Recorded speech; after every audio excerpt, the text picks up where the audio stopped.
What's up, everybody? That's not a knife. This is a knife. I am here with yet another unboxing. This is going to be from Vitamin Shoppe. I left it over there. I'll be right back. Probably not good to leave the camera, but I'm doing it right now. This is a huge box. That's what she said.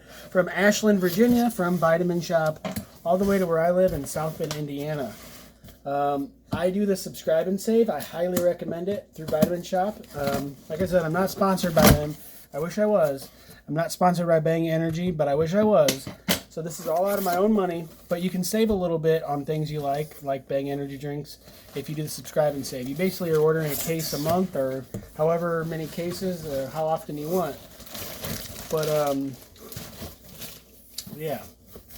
So this is Rainbow Unicorn. A really good flavor. I actually did a taste test and review of this. If you want to see my opinion of it. Obviously, I liked it enough to get another case. And this one is Blue Raz, another case that I enjoy. It's actually one of the first ones that I tried. So yeah, they gave me bubble wrap and stuff. But as always, thanks so much for watching my videos. Please subscribe, please share. Check out my other ones. If you want to help support my channel, you can cash at me at London Hawthorne. You can also use my username London Hawthorne at websites like riptapparel.com, that's RIPT apparel.com, or onceuponat.net as your coupon code, and you're going to save about $3 off each and every shirt that you order. Thanks so much for watching my videos. Please subscribe, please share, and I wish you the best. Let me know your favorite and your least favorite energy drink, whether it's Bang or another one. Have a great day.